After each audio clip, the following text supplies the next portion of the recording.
कोल्हापुर नाम का एक बहुत पुराना इलाका था। वहाँ पे जगन नाम का एक आदमी था जिसके लच्छे पराठे पूरे इलाके में बेहद मशहूर थे।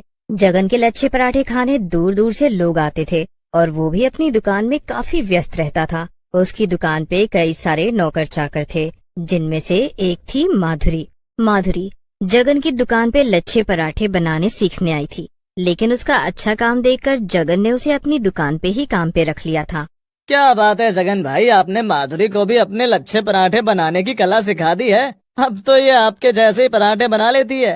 अरे इसमें मैंने क्या किया भाई, ये तो सबकी अपनी अपनी कला है। माधुरी में वो कला पहले से ही थी, मैंने तो बस उसे निखारने में इसकी मदद की है। सही बात है।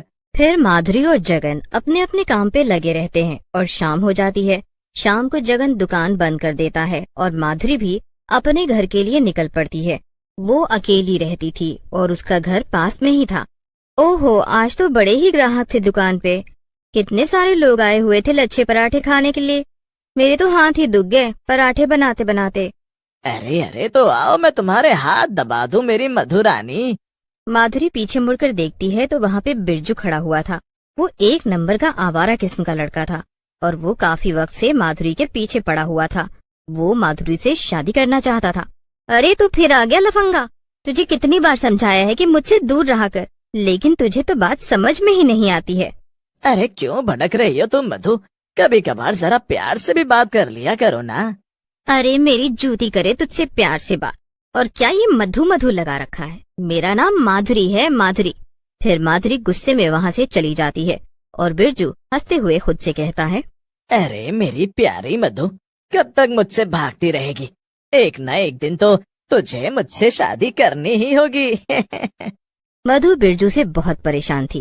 वो उससे शादी करना चाहता था, लेकिन मधु को वो बिल्कुल भी पसंद नहीं था। मधु अपने काम पर लगी हुई थी, लेकिन तभी वहाँ पर बिरजू आ गया।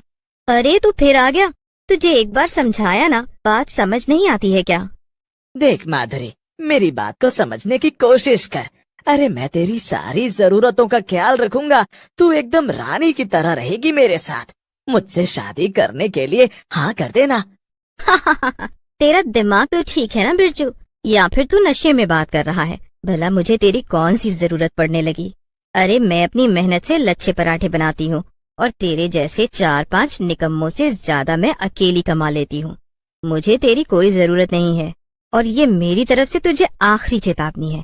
अब अगर तू मुझे दोबारा नजर भी आया ना, तो मैं पुलिस स्टेशन में तेरी शिकायत दर्ज करा दूंगी, समझा?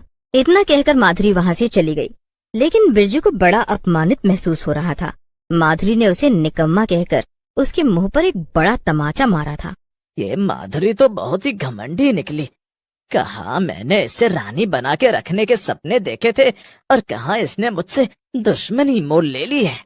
तो फिर ठीक है, बहुत घमंड है ना इसे अपने लच्छे पराठे बनाने के काम पर। अब मैं भी देखता हूँ कि ये पराठे कैसे बनाएगी। अगले ही दिन बिरजू ने अपने इरादों को अंजाम देने की ठान ली। उसे पता था कि लच्छे पराठों का आटा माधुरी ही गूंथती थी और इसीलिए वो सुबह जल्दी उठकर माधुरी के घर के बाहर पहुंच गया। माधुरी ने आटा बनाकर रख दिया था और दुकान पर जाने के लिए तैयार हो रही थी। यही सही मौका है, जल्दी से जाकर अपना काम कर देता हूँ।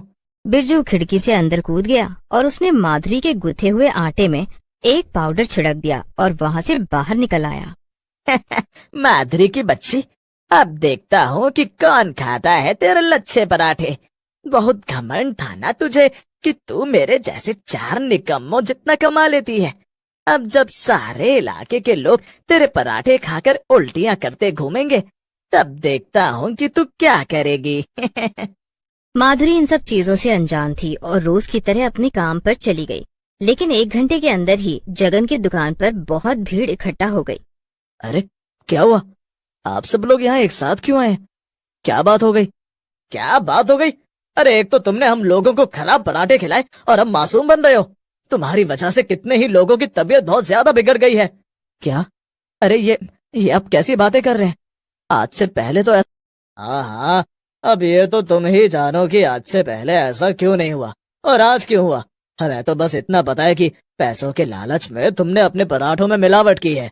हाँ, और इसकी वजह से कई लोग बहुत बीमार हो गए हैं और इसकी भरपाई तुम्हें करनी पड़ेगी। अपनी ये दुकान अभी के अभी बंद करो और हम तुम्हें अब यहाँ पे बिजनेस नहीं करने देंगे। अरे आप लोग जरा शांत हो जाइए। देखिए, सबसे पहली बात तो ये है कि मैंने आज पराठे बनाए ही नहीं है। पराठों का आटा तो माधुरी ने गूंथा था और बनाए भी उसी ने है, इसलिए मुझे कुछ भी नहीं पता कि आप लोग किस मिलावट की बात कर रहे हैं। अरे तो आप क्या कहना चाहते हैं जगन भैया? क्या मैंने मिलावट की है? वो सब मुझे क्या पता, वो तो तू ही जाने माधुरी। तुम लोग अपना ये ड्रामा कहीं और जाकर कर लेना। हाँ, अब तो हमें यहाँ तुम्हारी दुकान नहीं चाहिए बस। चलो भाइयों, इनका सब सामान उठाओ और यहाँ से बाहर फेंको। नहीं नहीं नहीं, रुक जाइए, ऐसा मत करिए। जगन उन लोगों को समझाने की बहुत कोशिश करता है, लेकिन कोई भी उनकी नहीं सुनता है और देखते ही देखते उसकी दुकान का सारा सामान सड़क पर फेंक दिया जाता है। ये सब तेरी वजह से हुआ है कलमुही। मैंने तुझे अकेला समझकर तुझ पे तरस खाया और तूने अपने लालच के चलते मेरी ही दुकान को बर्बाद कर दिया। मैं तुझे कभी माफ नहीं करूंगा। चल निकल जा मेरे सामने से। माधुरी रोते हुए वहाँ से चली गई। उसे समझ में ही नहीं आ रहा था कि आखिर ये सब किसने किया। चलते चलते माधुरी अपने ख्यालों में इतना खो गई कि उसने ध्यान ही नहीं दिया कि सामने से गाड़ियां आ रही थी। अचानक से माधुरी के सामने एक कार आ गई और माधुरी को टक्कर मारकर चली गई। कार वाला टक्कर मारकर भाग गया था और लोग माधुरी को हॉस्पिटल ले गए, लेकिन उसे बहुत तेज चोट लग गई थी और आखिरकार उसकी मौत हो गई। मरने के बाद माधुरी एक चुड़ैल में तब्दील हो गई थी और वहीं हॉस्पिटल में खड़ी ये सब तमाशा देख रही थी। अरे हाँ, इसमें बुरा क्या हुआ? ये तो कर्मों का फल है। उसने लोगों को खराब पराठे खिलाए और सबकी तबीयत खराब कर दी। लोग अभी तक उल्टियां करते घूम रहे हैं। ये तो ऊपर वाले का न्याय है। उसने दूसरों के साथ बुरा किया, इसीलिए उसके साथ भी बुरा हुआ। लोगों की ऐसी कड़वी बातें सुनकर माधुरी चुड़ैल का खून खौलने लगा। ये लोग कितने बुरे हैं, मैंने तो कुछ भी नहीं किया था और ये लोग मेरे मरने के बाद भी मुझे इतना भला बुरा सुना रहे हैं। ठीक है, अभी तक तो मैं बुरी नहीं थी, लेकिन अब इन लोगों के लिए मुझसे बुरा कोई नहीं होगा। मैं लच्छे पराठे बनाने वाली ऐसी भयानक चुड़ैल बन के दिखाऊंगी, ये सारे लोग अगले 10 जन्मों तक मुझे याद रखेंगे। गुस्से में माधुरी जगन की तबाह हो चुकी दुकान पे गई और अपने जादू से सारा सामान सही से लगा दिया।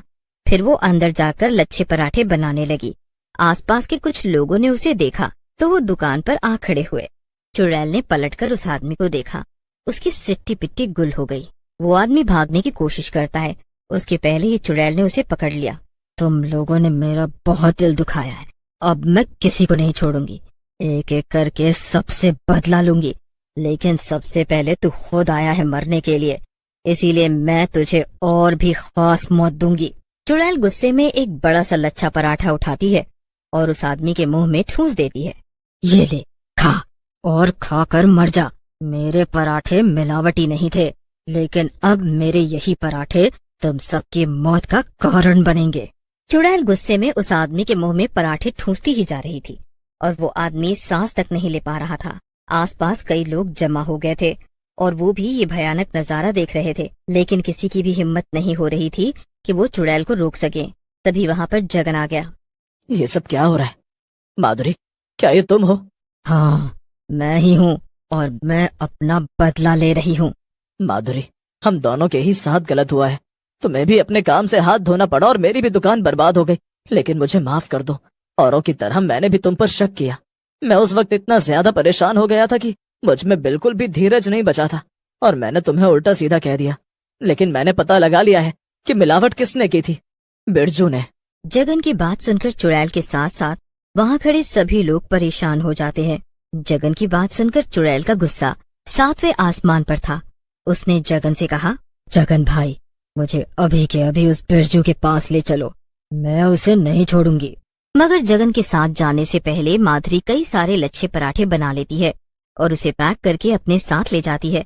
थोड़ी ही देर में माधुरी और जगन बिरजू के घर पहुंच जाते हैं और बिरजू उन दोनों को देखकर दंग हो जाता है। चुड़ैल अपने लच्छे पराठे निकालती है और बिरजू को पराठे खिला खिलाकर उसे मार देती है। बिरजू को मारने के बाद माधुरी की आत्मा को भी शांति मिल जाती है और वो चली जाती है। इसके बाद जगन फिर से अपने लच्छे पराठे की दुकान खुशी खुशी